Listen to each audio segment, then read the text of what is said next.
ఈరోజు బ్రహ్మముడి ఎపిసోడ్లో ఏం జరిగిందో తెలుసుకుందాం. అప్పు అన్న మాటలను తలుచుకొని కావ్య ఏడుస్తూ బాధపడుతూ ఉండడం చూసిన అపర్ణ, ఏమైంది కావ్య, ఎందుకు ఏడుస్తున్నావు?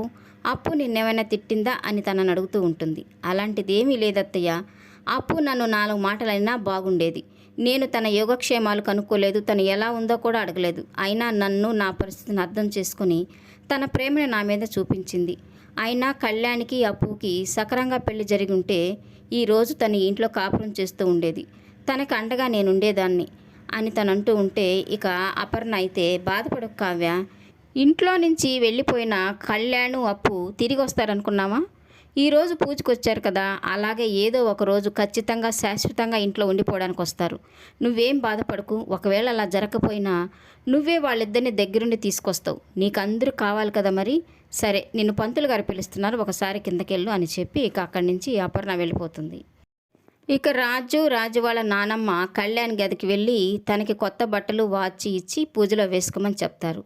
ఇక రాజు అయితే, ఇవన్నీ నేను తేలేదు కళ్యాణ్, పిన్నీనే, నా కొడుకు నేనే దగ్గరుండి తెస్తానని షాపింగ్కి వెళ్ళి తెచ్చింది అని తను చెప్తూ ఉంటే ఇక కళ్యాణ్ కూడా, అవును అదే నా బాధ, అయినా నా ఒక్కడికే తెచ్చింది చూడు, అప్పుకు తీసుకురాలేదు. అయినా తనని కోడలుగా అంగీకరించినప్పుడు ఇంకా అవన్నీ తన కోసం తెస్తుందనుకోవడం నా భ్రమ అని తను అంటూ ఉంటే ఇక వాళ్ళ నానమ్మ అయితే, అలాంటిదేమీ లేదు కళ్యాణ్, మీ అమ్మ అప్పట్లాగా ఏం లేదు, తను చాలా మారిపోయింది. నిన్ను అప్పుని మనస్ఫూర్తిగానే ఇంటికి రమ్మని చెప్పింది అని తను అంటూ ఉంటే ఇక కళ్యాణ్ అయితే, అవును మరి, ఎంత మనస్ఫూర్తిగా రమ్మని చెప్పిందో కనిపిస్తూనే ఉంది. అప్పుని గుమ్మంలోనే నిలబెట్టి చీర కట్టుకోరాలేదని తనని అవమానించింది కదా అని తను అంటూ ఉంటే ఇక రాజ్ అయితే, అలాంటివన్నీ ఎందుకు మాట్లాడుతున్నావు కళ్యాణ్, పెద్ద పెద్ద మాటలు. అయినా పిన్ని అత్తగారిగా కోడలు చీర కట్టుకోవాలి అని అనుకోవడం తప్పేం కాదులే, నువ్వు త్వరగా డ్రెస్ మార్చుకొని కిందకి రా అని చెప్పి ఇక వాళ్ళ నానమ్మని తీసుకొని కిందకి వెళ్ళిపోతాడు. ఇక పక్కకు వచ్చిన తర్వాత వాళ్ళ నానమ్మతో చెప్తూ ఉంటాడు రాజు, చూస్తున్నావా నానమ్మ, తన మాటలు అవన్నీ ఎవరి మాటలో తెలుసా? ఆ కళావతి మాటలే, తనే అందరినీ మార్చేసింది అని తను చెప్తూ ఉంటే ఇక వాళ్ళ నానమ్మ అయితే, కావ్య గురించి ఆలోచించడం మానేసి కళ్యాణ్ అప్పు శాశ్వతంగా ఇంట్లో ఉండిపోయేలాగా మనం చెయ్యాలి, అది ఎలాగో ఆలోచించు, మనకున్నది టైం మాత్రం ఒక్కరోజే అని తను చెప్తూ ఉంటే ఇక రాజు అయితే, అలాగే నానమ్మ, చూస్తూ ఉండు, కళ్యాణ్ని అప్పుని ఈ ఇంట్లో ఉండిపోయేలాగా చేస్తానని తను చెప్తూ ఉంటాడు. ఇక అప్పు చీర కట్టుకొని నగలు పెట్టుకొని కిందకి రావడంతో తనని చూసిన దాని లక్ష్మి రుద్రాణితో చెప్తూ ఉంటుంది, చూస్తున్నావా తన అవతారం, తన జుట్టు, అయినా తన ముఖానికి నగలు చీర ఒకటి, అయినా తను అమ్మాయేనంటావా అని తనతో అంటూ ఉంటుంది. ఇక తనని చూసిన అపర్ణ, రా అప్పు, వచ్చి కూర్చొని మీ అక్క వాళ్ళకి పూజలో హెల్ప్ చేయని చెప్తుంది. ఇక అప్పు నేరుగా వెళ్ళి కావ్య పక్కన కూర్చుంటుంది. ఇక తను కూర్చోగానే స్వప్న అయితే, చూస్తున్నావా అప్పు, మీ అత్త మా అత్త మనల్ని చూసి ఉరేసుకుని చచ్చేలా ఉన్నారు అని తను అనడంతో ఇక కావ్య అయితే, ఏ దుష్ట శక్తులు మనం డిస్టర్బ్ చేసినా డిస్టర్బ్ అవ్వకుండా పూజ ప్రశాంతంగా చేసుకుంటామని తను చెప్తూ ఉంటుంది. ఇక స్వప్న కూడా, అవును, మునీశ్వరుడు తపస్సు చేసుకుంటుంటే డిస్టర్బ్ చేయడానికి రంభా ఊర్వశి వచ్చినట్టుగా వచ్చారు, అయినా మనం డిస్టర్బ్ అవ్వకూడదు, పూజ చేసుకుందామని తనతో చెప్తూ ఉంటుంది. ఇక అప్పు కూడా వాళ్ళ మాటలకి నవ్వుతూ ఉంటుంది. ఇక వాళ్ళ ముగ్గురు అలా సరదాగా మాట్లాడుకుంటూ ఉండడం చూసిన రుద్రాణి అయితే దానిలక్ష్మితో చెప్తూ ఉంటుంది, చూస్తున్నావా దానిలక్ష్మి, వాళ్ళు నీ గురించే మాట్లాడుకుంటున్నారు.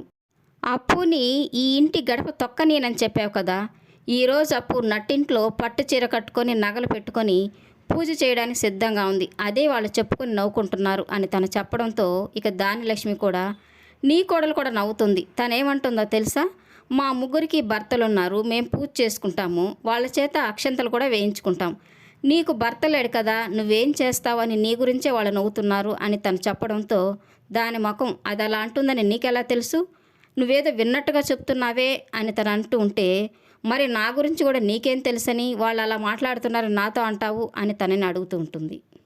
అక్కా చెల్లెలు ముగ్గురు సరదాగా మాట్లాడుకుంటూ పూజ ఏర్పాట్లు చేస్తూ ఉండడం చూసిన ఇంట్లో వాళ్ళందరూ వాళ్ళని సంతోషంగా చూస్తూ ఉంటారు. ఇక రాజుకైతే చాలా సంతోషంగా అనిపించి కళ్యాణ్తో చెప్తూ ఉంటాడు, చూస్తున్నావా కళ్యాణ్, ఒకే తల్లి కడుపున పుట్టిన వీళ్ళు ఒకే ఇంటికి కోడళ్ళైనారు, ఎంత సంతోషంగా ఉన్నారో చూడు అని తనతో చెప్తూ ఉంటే ఇక అపర్ణ కూడా, అవును రాజ్, బయట నుంచి వచ్చిన వాళ్ళైతే నా మీద దాని లక్ష్మి అసూయ పెంచుకున్నట్టుగా పెంచుకొని ఇంటిని నరకం చేస్తారు, అదే ఒక తల్లి కడుపున పుట్టిన అక్కా చెల్లెళ్ళైతే కలిసిమెలిసి సంతోషంగా ఉంటారు అని తను చెప్తూ ఉంటే ఇక రాజు వాళ్ళ నానమ్మ కూడా అవును, ఒక తల్లి పిల్లలు కాబట్టి ఎలాంటి అసూయ ద్వేషాలు లేకుండా కలిసి సంతోషంగా ఉన్నారు, చూడడానికి ముచ్చటగా ఉంది, ఇలా అందరూ కలిసి ఉంటే ప్రతిరోజు పండగలాగే ఉంటుంది అని తను చెప్తూ ఉంటుంది. ఇక రాజు అయితే కళ్యాణ్తో అంటూ ఉంటాడు, కళ్యాణ్ నువ్వు అనుకున్నంతగా ఏమీ ఉండదు, మీరు శాశ్వతంగా ఇక్కడే ఉండిపోయేలాగా ఒకసారి ఆలోచించు అని తను చెప్తూ ఉంటాడు.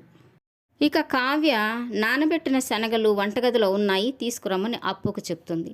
భయపడుతూ ఉన్న అప్పుతో, భయపడకు అప్పు, ఇది నీ ఇల్లే అనుకో, నిన్ను ఎవరైనా ఏమైనా అంటే నాలాగా దులిపిపారి అని స్వప్న తనకి ధైర్యం చెప్తూ ఉంటుంది. ఇక అప్పు నేరుగా వంటగదిలోకి వెళ్ళగానే తన వెనకనే దానిలక్ష్మి రుద్రాణి కూడా వెళ్తారు. ఇక్కడ నీకేం పని, నీకు వంటొచ్చా అని తనని ప్రశ్నిస్తూ ఉంటారు. ముందు వచ్చిన ముత్తైదువులకి మర్యాద చేయడం నేర్చుకో, వాళ్ళందరికీ జ్యూస్ ఇవ్వని తను చెప్తుంది. ఇక దానిలక్ష్మి చెప్పిన మాట ప్రకారము అప్పు జ్యూస్ తీసుకెళ్ళి వాళ్ళందరికీ ఇస్తూ ఉంటుంది. ఇక ఒక ఆవిడ గ్లాసు తీసుకోవడంలో సరిగా తీసుకోలేక తన చీర మీద తనే జ్యూస్ పోసేసుకొని అప్పు నరుస్తూ ఉంటుంది. ఏంటి నీకు జ్యూస్ ఇవ్వడం కూడా చేతరాదా అని తను నరుస్తూ ఉంటే ఇక అక్కడికి వచ్చిన దానిలక్ష్మి కూడా ఏంటి వచ్చిన ముత్తైదులకి మర్యాద చేయడం తెలీదా, మరీ లో క్లాస్ మనిషిలాగున్నావే, ఆవిడ ఎవరనుకున్నావు, పెద్ద లాయర్ గారి భార్య అని తను అంటూ ఉంటే ఇక అప్పు అయితే నేను కావాలనే చేయలేదాంటీ అని తను చెప్తూ ఉంటుంది. ఇక ఆవిడైతే భలే కోడల్ని తీసుకొచ్చుకున్నావు దానిలక్ష్మి, మీకున్న పేరుని ఈ అమ్మాయి చెడగొట్టేలా ఉందే అని తను అంటూ ఉంటే ఇక దానిలక్ష్మి మీరేమి అనుకోకండి, మా కళ్యాణ్ తొందరపడి ఇలాంటి దాన్ని చేసుకున్నాడు, ఇక ఎన్ని దరిద్రాలు చూడాలో అని తనతో చెప్తూ ఉంటుంది.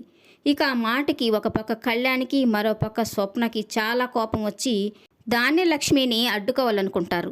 కళ్యాణ్ని రాజు, స్వప్నని కావ్య ఆపుతారు. ఇక రాజు వాళ్ళ నానమ్మ నేను కూడా అదే అనుకుంటున్నాను దానిలక్ష్మి, మా ప్రకాశము నువ్వు నచ్చావని చెప్పగానే మంచి మర్యాద సభ్యత సంస్కారం నీకన్నీ ఉన్నాయని నిన్నిచ్చి పెళ్లి చేశాను, తర్వాతే అర్థమైంది నీకు ఏమీ లేవని, ఈ విధంగా ఇంటి గుట్టుని 10 మందికి ప్రసాదంలాగా పంచిపెడుతున్నావే అని తనని తిట్టి ఇక వచ్చిన ఆవిడతో వాష్రూమ్కి వెళ్ళి తనని వాష్ చేసుకోమని చెప్తుంది.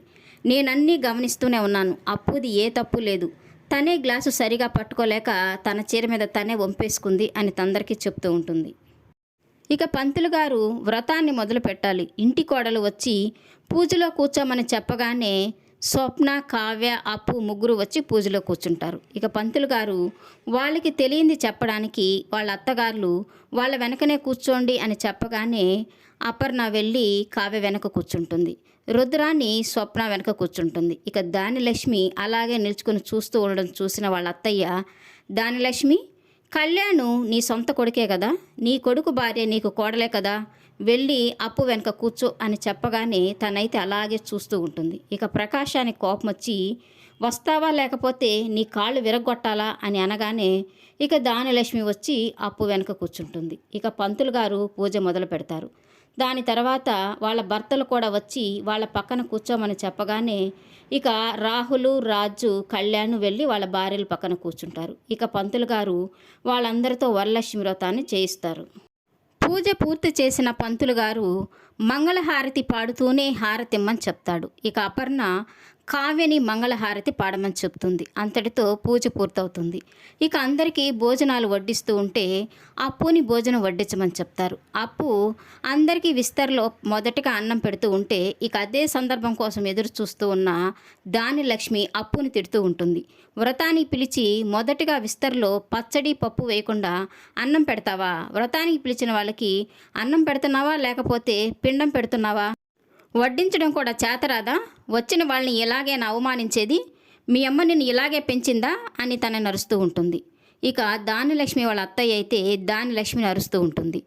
కళ్యాణ్ తనకిష్టమైన పని చేశాడు, అందుకోసం తనని దూరం పెడితే నేను ఒప్పుకునేదే లేదు, కళ్యాణ్ అప్పు ఇక్కడే ఉంటారు అని తనకు చెప్తూ ఉంటుంది. ఇక కళ్యాణ్ అప్పు వాళ్ళ నానమ్మ మాటని గౌరవించి ఇంట్లోనే ఉంటారా లేక దానిలక్ష్మి మాటలకి ఇంట్లో నుంచి వెళ్ళిపోతారా అనేది జరగబోయే ఎపిసోడ్లో తెలుసుకుందాం. ఈ వీడియో నచ్చినట్లయితే లైక్ చేయండి, సబ్స్క్రైబ్ చేయండి. ఈ సీరియల్పై మీ అభిప్రాయాన్ని కామెంట్ సెక్షన్లో మెన్షన్ చేయండి. Thank you for watching.